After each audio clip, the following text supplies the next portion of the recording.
Morning, everybody. Chomsky here. Just wanted to talk about these new champs that got released, and who I really want and who I'm going for, and all that. I guess, I guess the first one's going to be Masahiro, the new Fragment Fusion.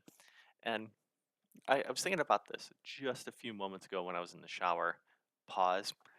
Uh, do I really need a reviver uh, for Shadowkin? Like, I he's a new shiny, he's a new fragment fusion. I get it. Really, the kit that really makes sense to me is like he's a dedicated reviver, which is awesome. Um, we had a few others out there that really just didn't revive.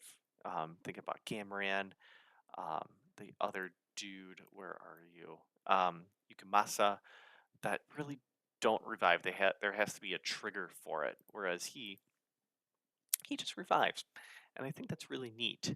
Um,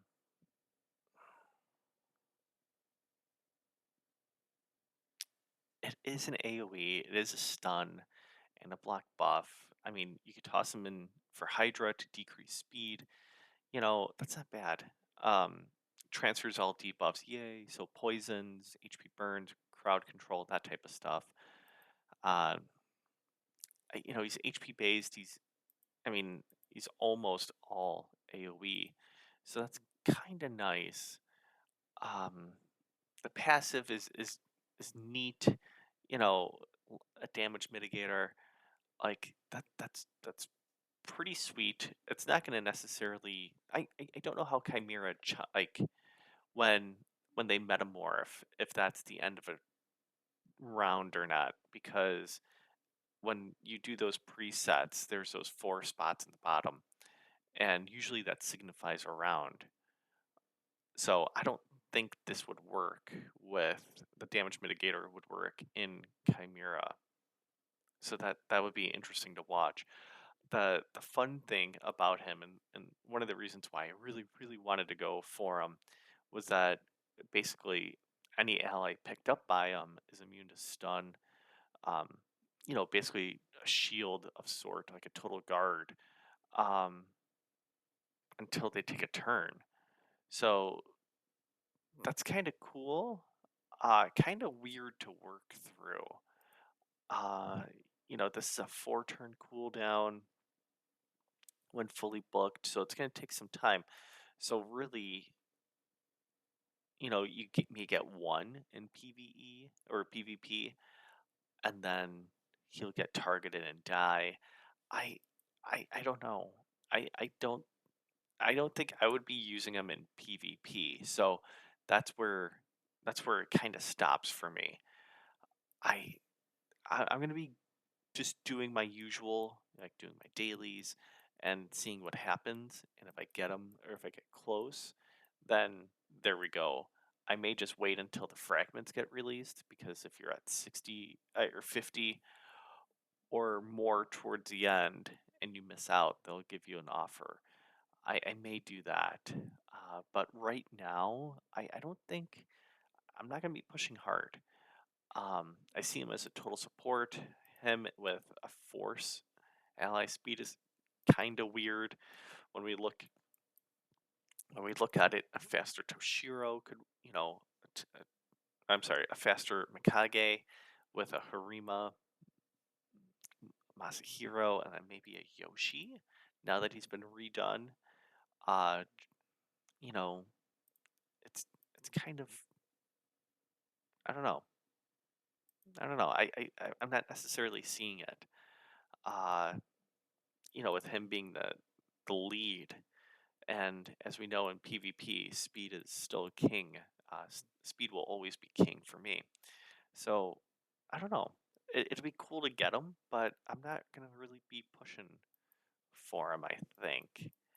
Um, so yeah, moving on. We get the freebie dude, who you got to do your mentorship and stuff like that. Basically, get some old accounts that you've linked up in the past, get them back, and you could get them.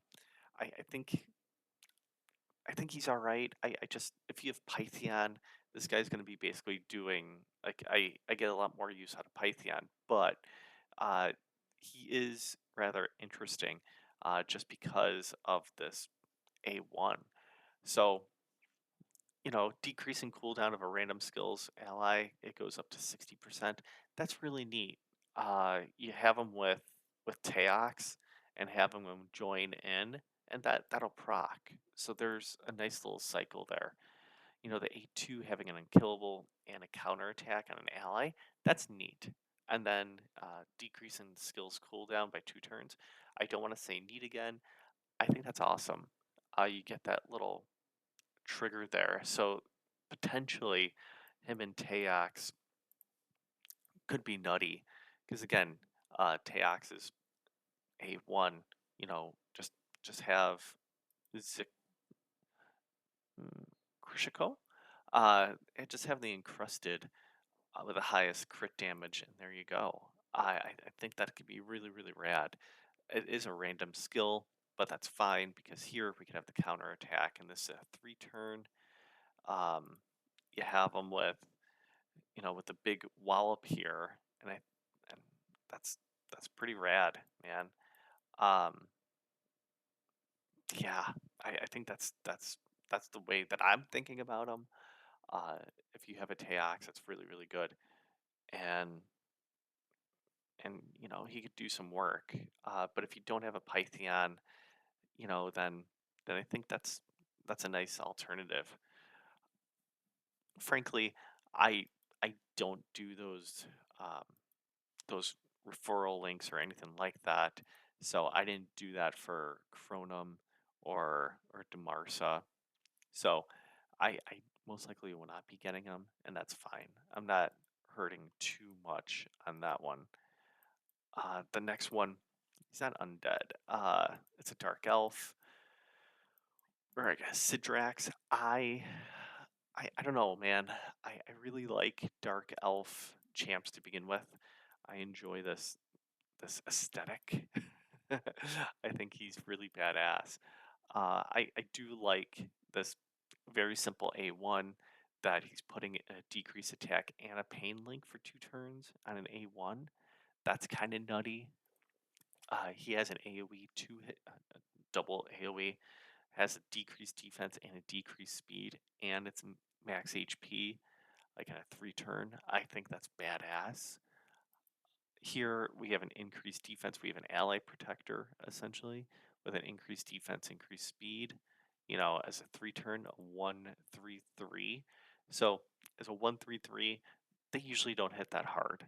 So here we have a max HP, which could do some damage, but typically they don't really do that much damage as a 1/3/3. But I'm intrigued to see what happens with this. I think it's really, really cool, as well as it decreases the damage this guy receives for each ally protection he puts out there. So ally protect saves like 50% of damage, and he gets it, or something like that. And having a damage mitigator like that's pretty cool. And then he is immune to Pain Link as well as any damage from reflect damage or passive reflect damage effects. I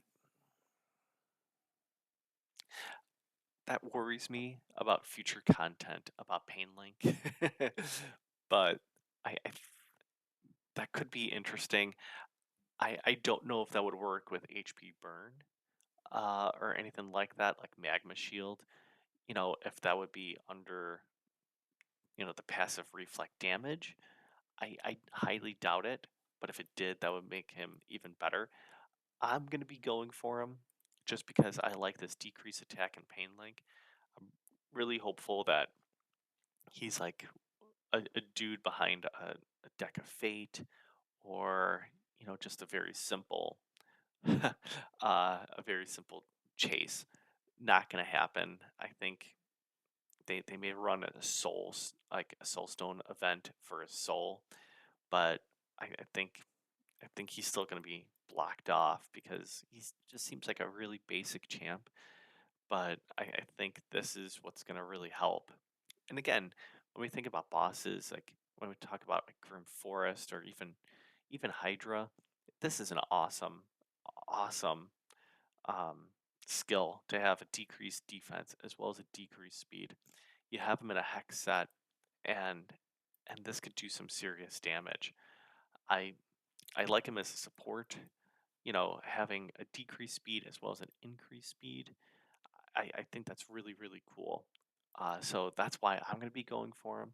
I don't think he's the best out of the bunch, but I think he's going to be easily the most obtainable. Um, I don't know why I want to do that or the Shadowkin, but Dwarf Mythical Cinda, I think she's going to be really nutty and really annoying.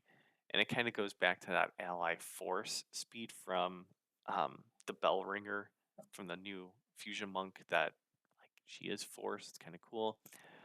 Uh, but really, I I don't know how to feel about her. Here, you know, basically, as long as she has a magma shield, she's going to do a boatload of damage.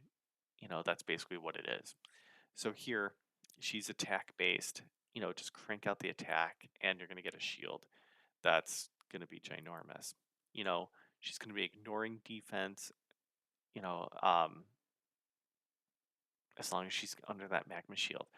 Uh, If not, then it's just basically just a third of defense. But if she has that magma shield, she's ignoring unkillable block damage.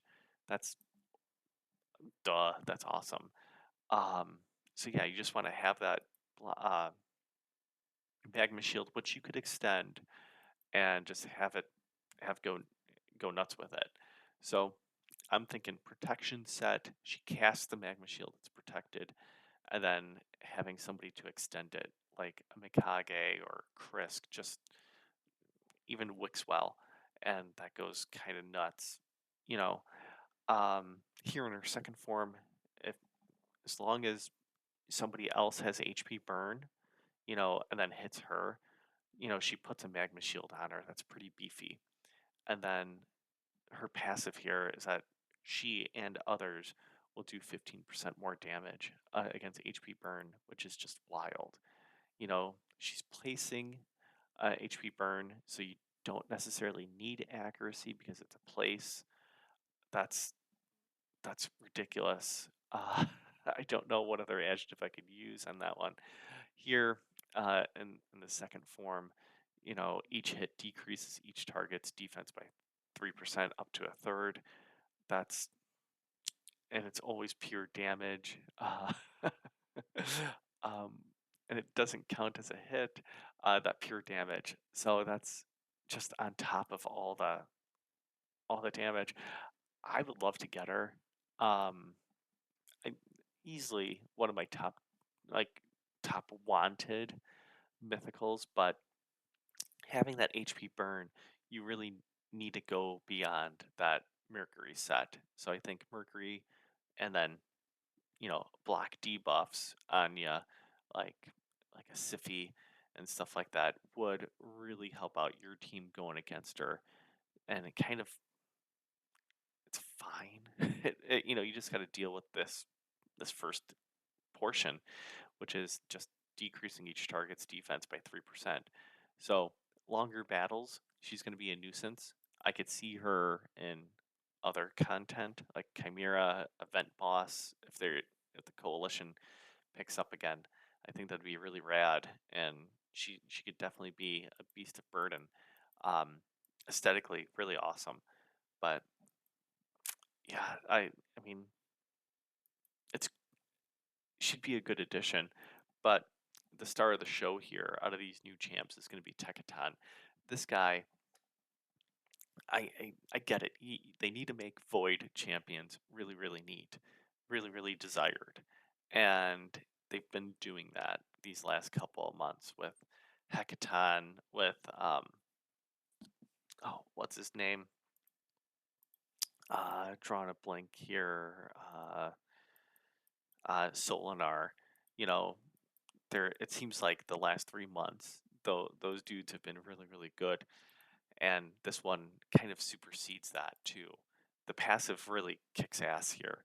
He places a poison cloud on him for 1 turn, so only weak hits hit him.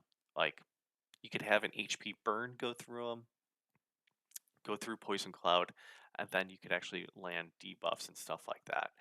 Uh, that's one way to get around them. Having Calvalax and stuff like that, where he places poisons, at the start of the round, could maybe get through this. I don't know. I worry that I'm gonna have to try it out when I see him, but this is just really nuts here. Places that poison cloud, awesome, cool. Only weak hits go through, and then whenever he does get hit by a weak hit, increases his max HP by a tenth. Like, come on, dude. This is gonna be a dude that's gonna have like effectively like 270 thousand HP at the end of this. That's just nutty. He has a taunt, you know. The poison cloud just continues, you know.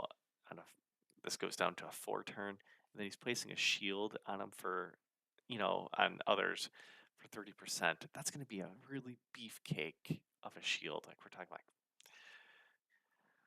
potentially up to 60,000. I think that's going to be nuts once the passive goes through and stuff like that.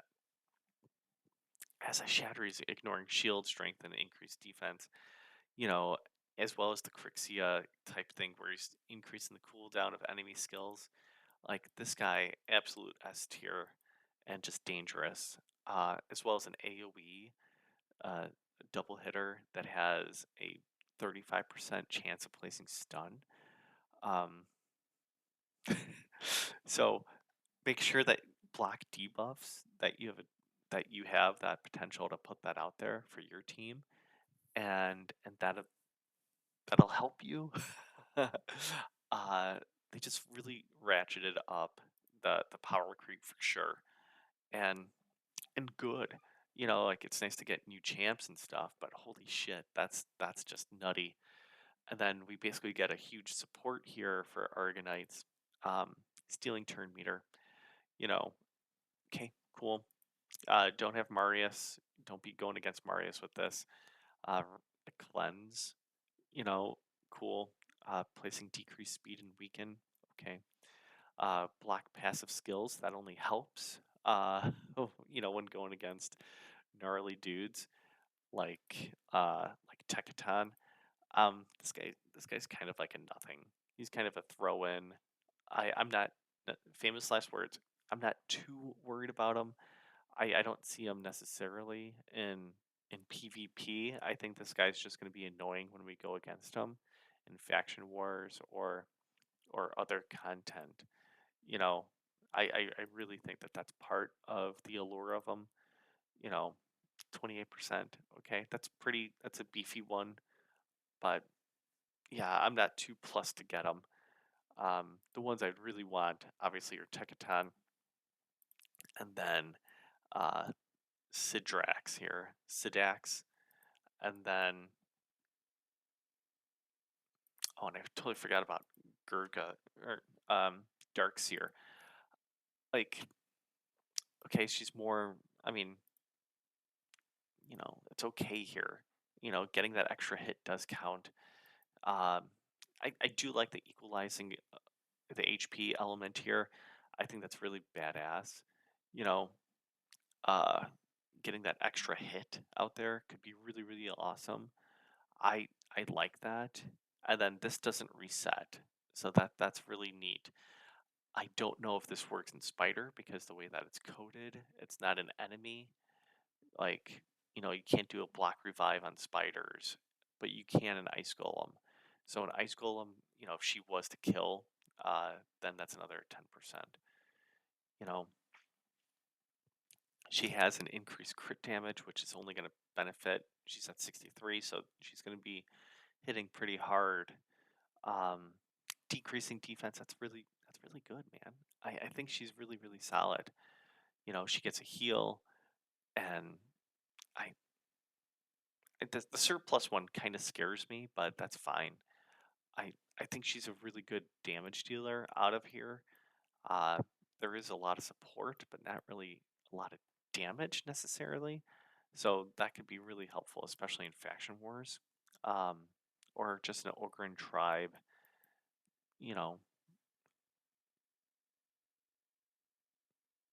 dedicated event. So yeah, I would go. I would go. Tekaton, and then Dark Elf with Sidax, and then um, the Ogryn tribe, Dark Seer. I think those were maybe my top three, and then Cinda would would kick someone out, but I mean, just the rarity of it, getting a mythical, that's pretty big. And I know I'm close to having my um, my remnant because I still have not pulled one, and I think I'm at 18, so I'm getting closer to Mercy.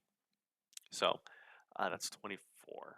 So I should be getting a mythical from here, and I'm glad that I'm waiting to see maybe if I get Cinda. It only increases the odds, but that's it. That's my take on them. Um, and yeah, congratulations on seeing my my portal go dark here because my video card is going nuts. But yeah, that's my take. Um, yeah, find me on Twitch, Noman my Chomsky, and you know, let me know if you have any differences. Until then, until the next video, take care.